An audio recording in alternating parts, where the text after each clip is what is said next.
Good afternoon, students. So yesterday, as I have told you that due to some network problem, same thing is happening today also.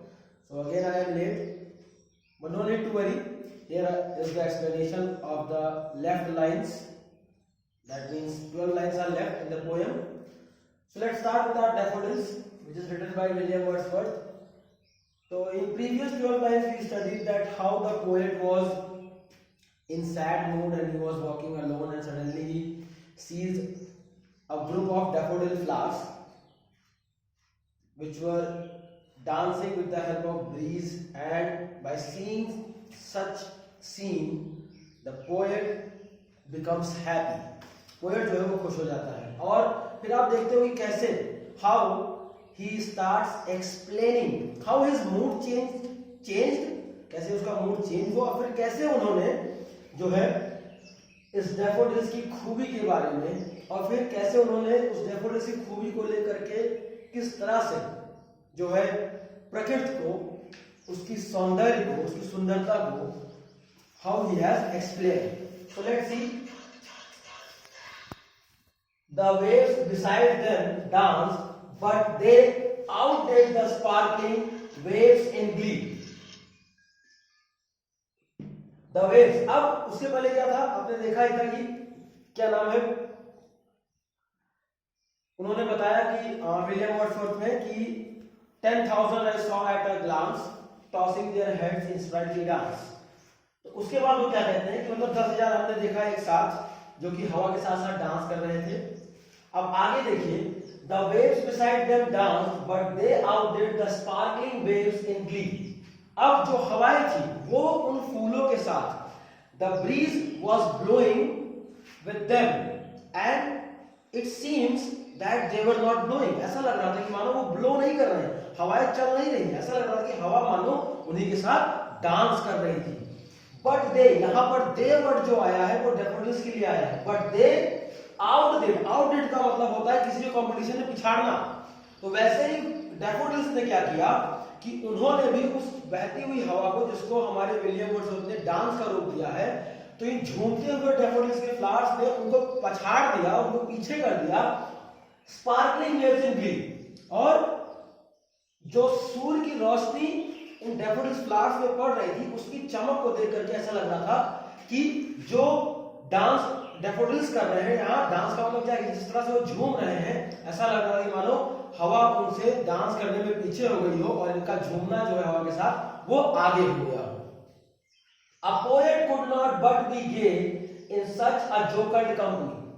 A poet could not but, अब यहाँ पर William Wordsworth ने अपने आप को लेकर के कहा है कि एक कवि इस नजारे को देख करके, a poet could not but be gay in such a jocund company, इस खुशी के माहौल में, ये जो कंपनी यहाँ पर साथ किसका है, विलियम वर्ड्सवर्थ का, डैफोडिल्स के साथ।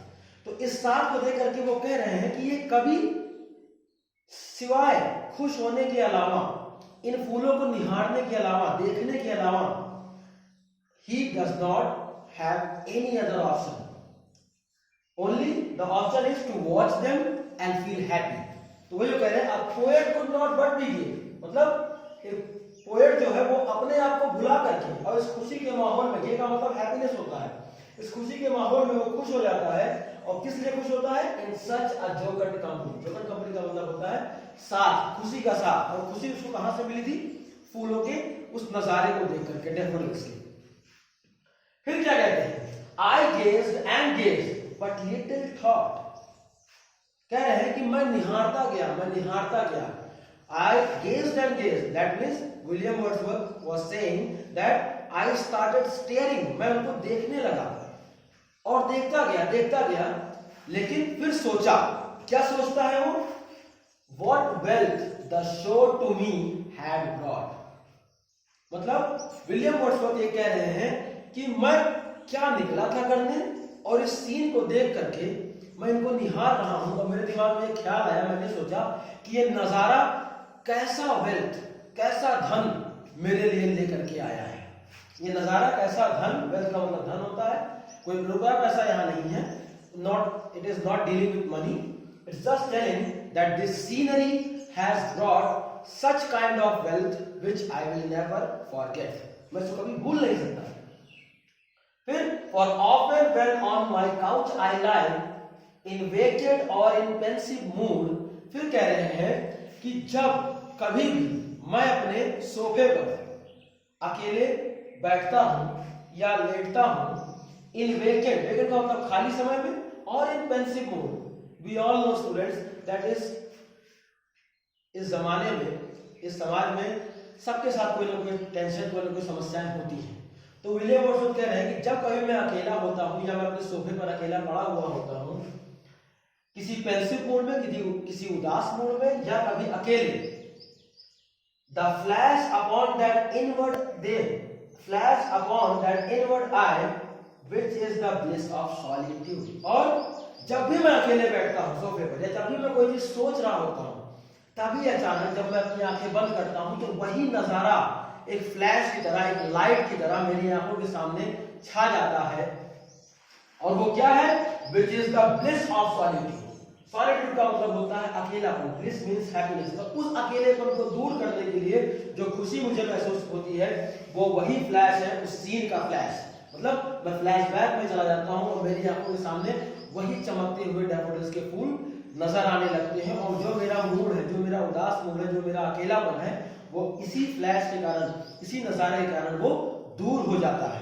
And the last two lines मैंने यहां लिखा नहीं है, वो कहता है कि and then my heart with pleasure fills and dances with the daffodils. और क्या कहते हैं विलियम वर्ड्सवर्थ आखिरी के 2 लाइन में, कि जो मेरा दिल है वो सीन को देख करके खुशी से झूम उठता है, और ऐसा लग रहा है कि जैसे मानो मैं घर में नहीं बैठा हूं, मेरी आत्मा, मेरा हार्ट, सब कुछ, मेरी रूह, my soul, my heart, everything is dancing with the daffodils. मेरा सब कुछ जो है वो डैफोडिल्स की फूलों के साथ झूम रहा है, नाच रहा है, गा रहा है। So students, this was the explanation of the whole poem. And what today I will do, today I will be sending all my videos again, so that you can go through the explanation from starting to end. Okay? And don't forget to learn the summary, and don't forget to remember the explanation. Okay? Thank you, students.